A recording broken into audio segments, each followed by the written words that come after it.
Hello, dear students. Welcome to our history class. Today we are going to do theme 10, which is displacing indigenous peoples. So, here we are going to see how people from different parts of the world migrated towards this new world, which was North America. So, you can see people coming from European side with the red arrow and the blue arrow showing how people are coming from the Asian side. From the 18th century, more areas of South America, Central America, North America, South Africa, Australia, and New Zealand, all these places came to be settled by immigrants from Europe. Now, because of these immigrants, the native people were pushed out of their areas, and the European settlements came to be known as colonies. When the European inhabitants of the colonies they became independent from their mother country, their original land, these colonies became known as states or countries. In the 19th and the 20th centuries, people from the Asian countries also migrated, as we saw in the map. Today, the Europeans and Asians form a majority in these countries, and the number of the native inhabitants has become very small. They are hardly seen in the towns, and people have almost forgotten that they once occupied much of this country and that the names of many rivers, towns, etc.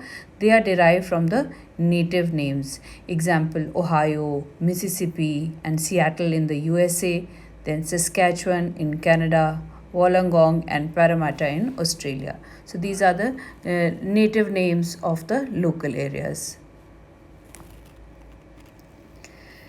Till middle of the 20th century, American and Australian history textbook used to describe how Europeans discovered the Americas and Australias. So in school books it was all mentioned how the discovery of this new world, as if something was lost and it was discovered. So it was not really lost. It is that these people came to know about them now. They hardly mentioned the native peoples except to suggest that they were hostile to Europeans. That means they were not really welcoming these Europeans. So they had their own reasons. We'll read about that. These peoples were, however, studied by anthropologists in America from the 1840s. So the anthropologists who study they study about human beings, about man, their culture, their civilization. So they started studying in detail and they came to know about these inhabitants. Then, much later in the 1960s, the native peoples were encouraged to write their own histories. So many of them could not really write it because they may not be knowing how to read and write. So they dictated this, and this was called oral history. So, what you see here is Christopher Columbus, and we all have read in our school books that he discovered America. So, he was an Italian explorer who sailed across the Atlantic Ocean in 1492. So, Columbus discovered America when he landed on San Salvador Island in the Bahamas. So, he was not the first European to visit America, but his visit led to the Spanish colonization of the area, and because of that others also came to know and other countries also started colonizing. Today it is possible to read historical works and fiction written by the native peoples because as anthropologists work towards this and many people wrote about their oral history. So visitors to museums in these countries will be able to see the native art and the way of life of these aborigines. The new National Museum of American Indian in the USA has been curated by American Indians themselves. So now effort is being made to preserve their culture, to have samples of their art and culture so that people can see it. Now when it is almost faded away.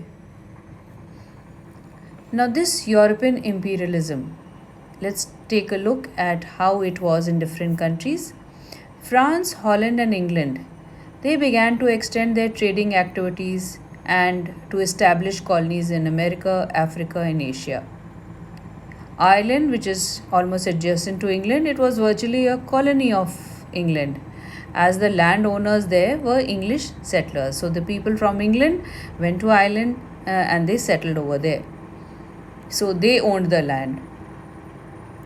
Then there are variations in the nature of colonization. In South Asia, the trading companies like the East India Company, they came to trade, and gradually and slowly they had political power in their hand. They defeated the local rulers, they annexed their territories and became politically strong. In Africa, Europeans traded on the coast, except in South Africa, and only in the late 19th century did they venture into the interior, divided Africa as colonies for themselves. Then America, Australia, and New Zealand, Europeans became settlers. That means they moved to these territories and they settled over there. The word settler is used for these people, the Dutch in South Africa. So the Dutch who went to South Africa and they settled there. Then the British in Ireland, New Zealand, and Australia, they settled there and they were settlers of that area. And the Europeans in America. The official language in these colonies was English, because most of the Europeans were English, and that was the common language which they spoke, except the case of Canada, where French is also an official language. Now, names were given to European countries by the Europeans to the countries of the New World.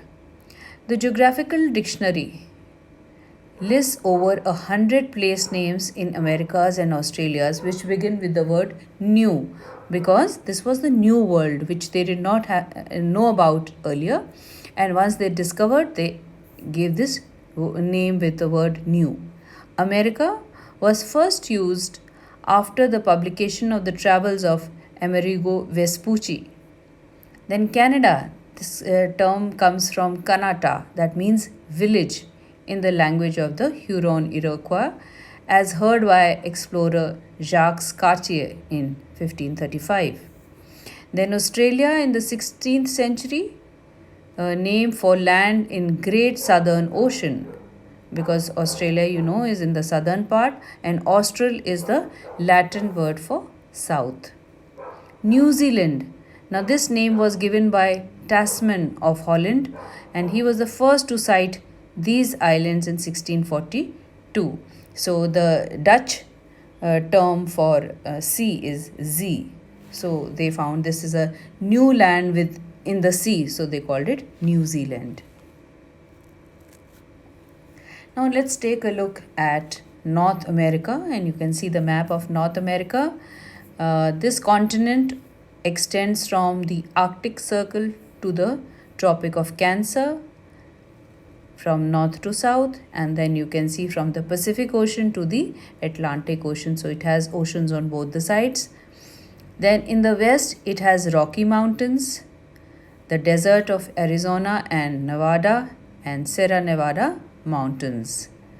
Then in the east, it has the Great Plains, then it has the Great Lakes, the valleys of Mississippi and Ohio, and also the Appalachian Mountains. To the south, it has Central America, that is Mexico. In the north, it has Canada. Oil, gas, and mineral resources are found in USA as well as Canada. Today, wheat, corn, and fruit are grown extensively, and fishing is a major industry in Canada. Now look at this map. Now this clearly shows you the mountain ranges and the Great Lakes. So you can see on the eastern side you have the Appalachian Mountains. On the western side you have the Rocky Mountains and also Sierra Nevada. Then you have the Great Lakes, and here you can see Mexico, and right above the Great Lakes you can see Canada written over there. So that's the location. Then you can see Atlantic Ocean, and you can also see Pacific Ocean. On the east you can see Atlantic Ocean, and on the west you can see the Pacific Ocean. So, the natives of North America, they did not attempt extensive agriculture because they did not do large scale production. Their production was only for their own consumption. They did not produce a surplus. They did not develop kingdoms and empires as in Central and South America. They need not to own land, so they had a very simple lifestyle. Land did not belong to anyone. Whatever land was around that area, they produced only as much as they required. They made formal alliances and friendships and exchanged gifts. Goods were obtained not by buying them but as gifts. So whatever one produced they must have given to others as gifts, and what they produced, so they gifted to the other group of people. So it was more of exchanging goods than buying and selling. Numerous languages were spoken in North America, though these were not written down. So it was basically oral. They spoke languages, but they did not really have a script to write it down. They believed that time moved in cycles and each tribe had accounts about their origin and their earlier history, which they passed on from one generation to the next. So, old grandmothers and grandfathers would tell about the history and the kind of life they lived to their children and their grandchildren, and that's how it passed on. They were skilled craftspeople and wove beautiful textiles. They could read the land as in they could understand the climate, different kind of landscape in a way literate people read written text. So we read and understand. They really had a good idea of the kind of land in which they were living and what were the climatic conditions. The names of tribes, you can see this is the map of America, and you have pictures of different tribes of this region, and the names given to them are unconnected with them. So that really shows that these names are given by somebody else, not those people. So these people didn't know about an aeroplane or a jeep or a car or a stylish haircut. So they were given names like Dakota, which means an aeroplane, Cherokee, which means a jeep, Pontiac, which is car, and Mohawk is a haircut, which is of course very popular these days. European encounters with native people in North America. Now, these native people were very friendly people, and when they saw these European coming, for them it was good change of some new people coming to them. So they really welcomed them. Europeans came here with a purpose. They came here to trade in fish and fur. They got the help of the natives who were expert at hunting. So these native people, they were expert hunters. They could hunt the animals and provide the fur to these Europeans. The natives had regular gatherings to exchange handicrafts unique to tribe or food items not available in other regions. In exchange for local products, the Europeans gave the natives blankets, iron vessels, guns, and alcohol. So they came here to get fish and fur, and in exchange they gave them things like blanket, iron vessels, guns, and alcohol. Those things which actually they did not produce and didn't really know about it also. This alcohol was something that the natives had never known, and they became addicted to it. So when this alcohol was given to them, they had it, and after some time they became addicted. Now this was suited well to these Europeans, because now they know that once someone is addicted, he is ready to do anything. So they became addicted to alcohol, and the Europeans said that they have to agree with their terms and conditions, then only alcohol would be provided to them. And since they became addicted, they had to agree. So now the Europeans started dictating their terms of trade. The Europeans acquired from the natives an addiction to tobacco. Now, tobacco was something Europeans did not know, so from here they got addicted to tobacco.